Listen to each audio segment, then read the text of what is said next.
सत्संग जी, प्यार से कहना धन निरंकार जी। स्वागत है आप सभी का हमारे YouTube चैनल सोना इंस्पायर विचार पर। सत्संग जी, आज मैं लेकर आया हूँ आप जी के चरणों में बहुत ही सुंदर विचार, जिसका विषय है सत्संग में क्यों जाना चाहिए।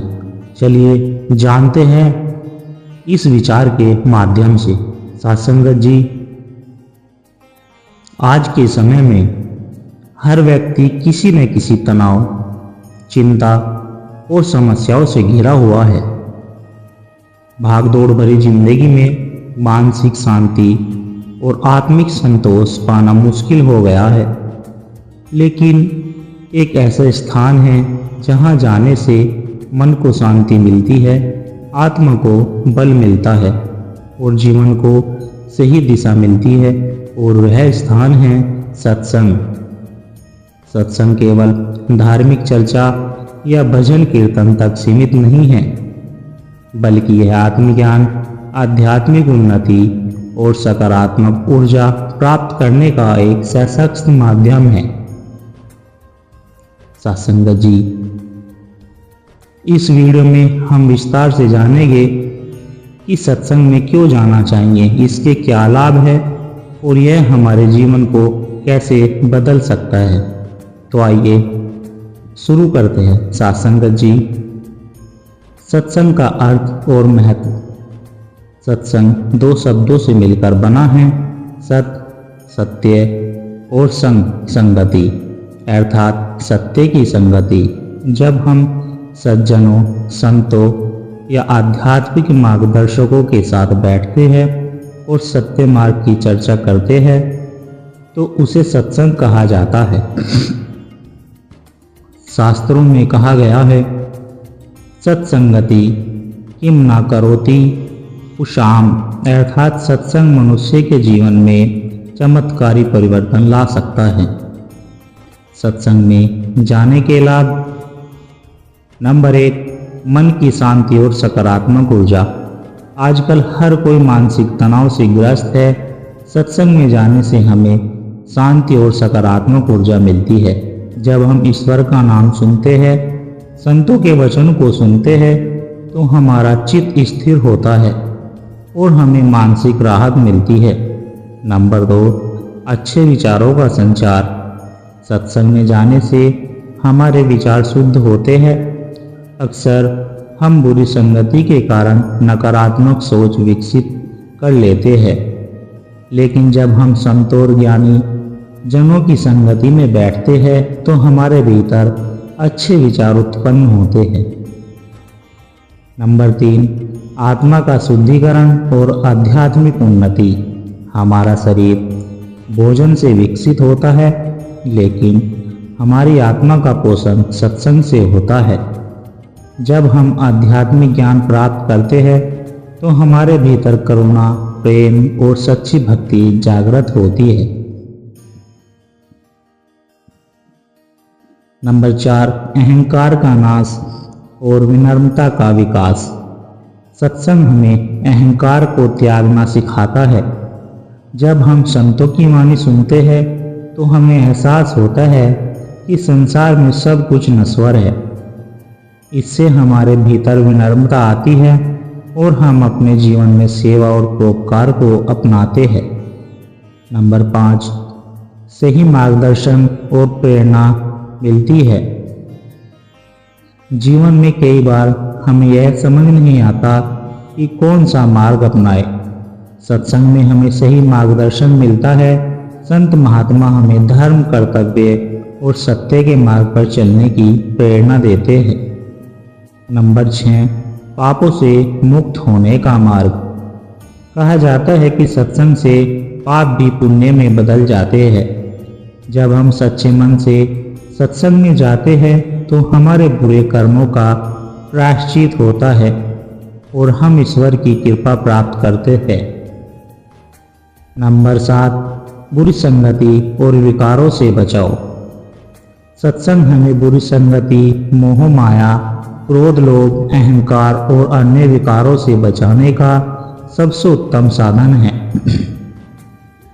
जब हम सत्संग में जाते हैं तो हमारा मन पवित्र होता है और हमें सही राह पर चलने के लिए प्रेरणा मिलती है। सत्संग में जाने से जीवन में कैसे बदलाव आता है? नंबर 1, दृष्टिकोण बदल जाता है। जो व्यक्ति पहले संसार के सुख दुख में उलझा रहता था, सत्संग के बाद वह समझने लगता है कि सच्चा सुख, आध्यात्मिक सुख, वह अब छोटी छोटी चीजों में उलझने के बजाय बड़ी सोच रखता है। नंबर 2, रिश्तों और व्यवहार सुधरते हैं। सत्संग में प्रेम, करुणा और क्षमा का महत्व सिखाता है। इससे हमारे रिश्ते मजबूत होते हैं और हम अपने परिवार एवं समाज के प्रति आध्यात्मिक संवेदनशील हो जाते हैं। नंबर 3, अनुशासन और आत्म संयम आता है। जब हम नियमित रूप से सत्संग में जाते हैं तो हमारे भीतर अनुशासन और आत्म संयम की भावना विकसित होती है। हम अपने जीवन को अधिक व्यवस्थित और सार्थक बना पाते हैं। नंबर 4, मृत्यु का भय समाप्त हो जाता है। सत्संग में हमें सिखाया जाता है कि मृत्यु अंत नहीं बल्कि एक नया प्रारंभ है। यह ज्ञान हमें भयमुक्त कराता है और हमें ईश्वर के प्रति समर्पित बनाता है। सत्संग में कैसे जाए और क्यों जाए? सत्संग जी, अगर आप सत्संग का लाभ उठाना चाहते हैं तो इन बातों को अपने जीवन में जरूर अपनाएं। जैसे नियमित रूप से सत्संग में जाए, ध्यान और भक्ति भाव से संतों के प्रवचन सुने, जो सीखा है उसे अपने जीवन में उतारने का प्रयास करें, अच्छे विचारों और आध्यात्मिक ग्रंथों का अध्ययन करें, संतों और गुरुजनों का सम्मान करें और उनसे मार्गदर्शन लें। सत्संग में केवल शारीरिक रूप से ही नहीं बल्कि मन से भी उपस्थित रहे। सत्संगत जी, सत्संग एक अमूल्य खजाना है जो हमारे जीवन को सुंदर, शांत और सार्थक बना देता है। यह हमें न केवल आत्मिक बल देता है बल्कि हमें सही मार्ग दिखाकर हमारे जीवन को भी उज्जवल बनाता है। अगर आप भी अपने जीवन में बदलाव चाहते हैं, मानसिक शांति और आत्मिक सुख की खोज में है, तो आज ही सत्संग में जाने का संकल्प ले। सत्संग से बड़ा कोई तीर्थ नहीं और भक्ति से बड़ा कोई धन नहीं। सत्संग जी, सत्संग से मन को शांति मिलती है, आत्मा को बल मिलता है और जीवन को सही दिशा मिलती है। सत्य का मार्ग कठिन हो सकता है, लेकिन यही वह मार्ग है जो हमें ईश्वर के समीप ले जाता है। जो स्वयं को जान लेता है वही परमात्मा को जानने की दिशा में आगे बढ़ता है। आत्मज्ञान ही मोक्ष का द्वार है। ध्यान से मन को स्थिर किया जा सकता है और स्थिर मन ही ईश्वर का साक्षात्कार कर सकता है। परमात्मा को प्रसन्न करने का सबसे सरल मार्ग सेवा है। निस्वार्थ सेवा से आत्मा पवित्र होती है। माया के जाल में फंसकर मनुष्य दुखी रहता है, लेकिन जो इसे समझकर पार कर जाता है वही सच्ची शांति प्राप्त करता है। जब तक ईश्वर पर अटूट विश्वास नहीं होगा तब तक मन में शंका बनी रहेगी। विश्वास ही आध्यात्मिक उन्नति की कुंजी है। मनुष्य अपने कर्मों से ही अपना भाग्य बनाता है। शुभ कर्म करे तो शुभ फल अवश्य मिलेगा। संतोष ही सबसे बड़ा धन है। जिस मनुष्य के पास संतोष है वही सच्चे सुख का अनुभव करता है। ईश्वर प्रेम और करुणा में बरसते हैं। दूसरों के प्रति प्रेम और करुणा रखना ही सच्ची भक्ति है। सच्ची भक्ति का चमत्कार पुराने समय की बात है।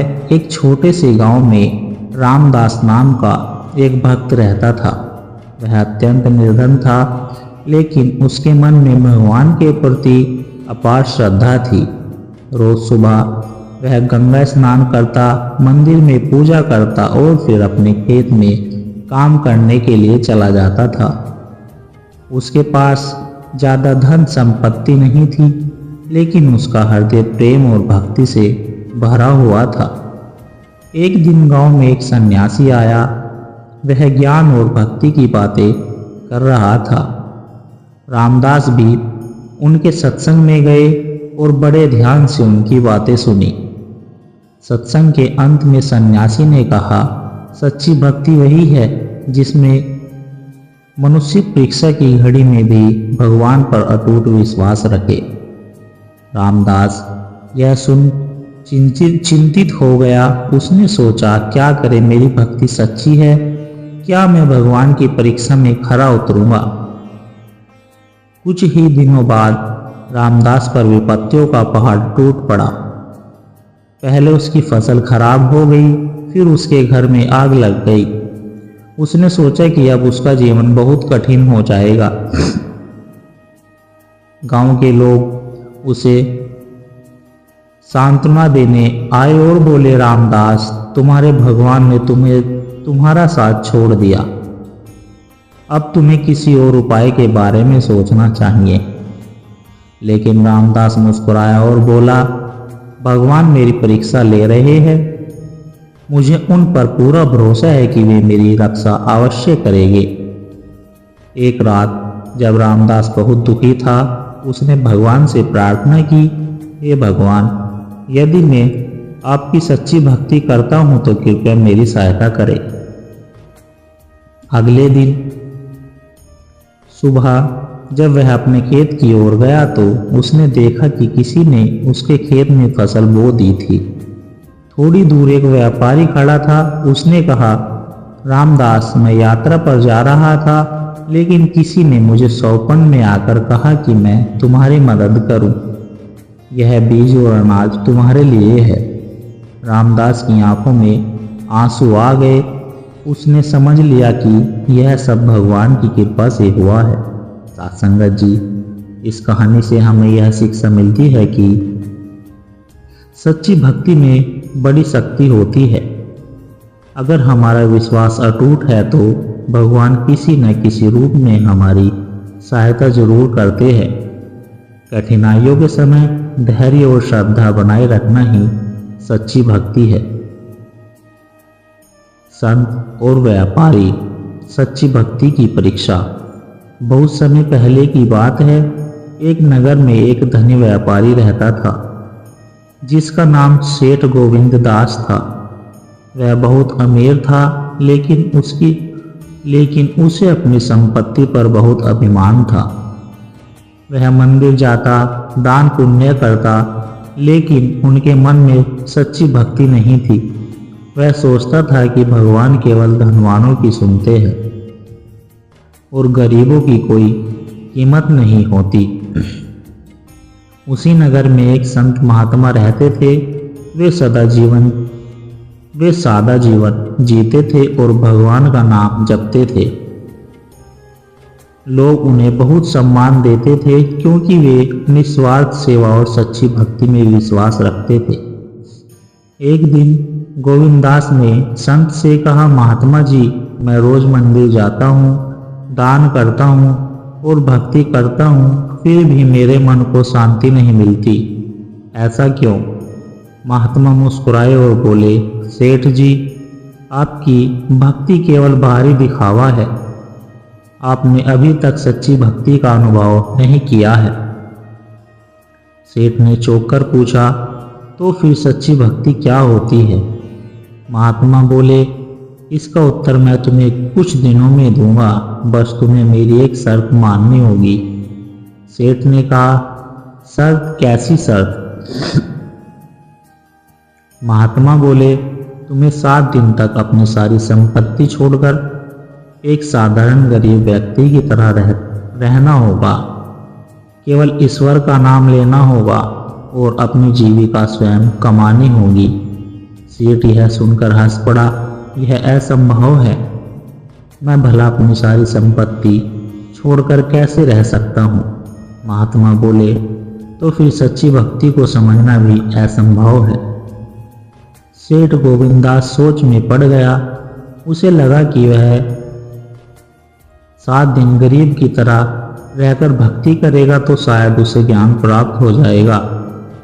उसने अपनी सारी संपत्ति अपने सेवकों को सौंप दी और साधारण वस्त्र पहनकर नगर में निकल पड़े। अब उसे हर दिन भोजन के लिए श्रम करना पड़ता था। कभी उसे रोटी मिलती, कभी नहीं। एक दिन भूख से परेशान होकर उसने एक किसान से काम मांगा। किसान ने उसे खेत में पानी देने को कहा। सेठ ने दिन भर मेहनत की और बदले में 2 रोटियां पाई।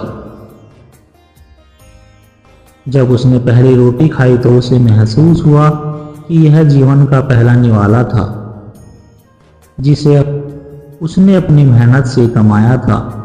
वह संतुष्ट महसूस करने लगा और वह दिन भर ईश्वर का नाम जपता और अपनी मेहनत से खाना अर्जित करता था। 7वें दिन वह फिर से महात्मा के पास गया। उसकी आंखों में संतोष और चेहरे पर एक अलग तेज था। उसने महात्मा से कहा, मुझे समझ में आ गया कि सच्ची भक्ति क्या होती है। अब मैं जानता हूँ कि केवल दान करना ही भक्ति नहीं है, बल्कि मेहनत, श्रद्धा और सच्चे हृदय से ईश्वर को स्मरण करना ही असली भक्ति है। महात्मा प्रसन्न होकर बोले, अब तुम्हें ज्ञान मिल गया है।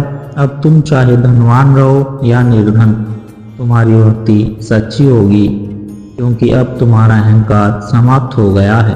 तो साथ संगत जी, इस कहानी से हमें यह शिक्षा मिलती है कि सच्ची भक्ति केवल मंदिर जाने या दान करने से नहीं होती, बल्कि मन की शुद्धता, श्रद्धा और ईश्वर पर अटूट विश्वास से होती है। जब हम अपने जीवन में विनम्रता और परिश्रम को अपनाते हैं, तभी हमें भक्ति का असली अनुभव होता है। साथ संगत जी, अगर आप सभी को विचार अच्छे लगे हो तो चैनल को सब्सक्राइब कर दे और वीडियो को लाइक ज़रूर और शेयर ज़रूर कर दे और दास को आशीर्वाद दे। ऐसे ही विचार हर रोज आप जी के चरणों में लेकर आता रहूं। साथ संगत जी, प्यार से कहना, धन निरंकार जी।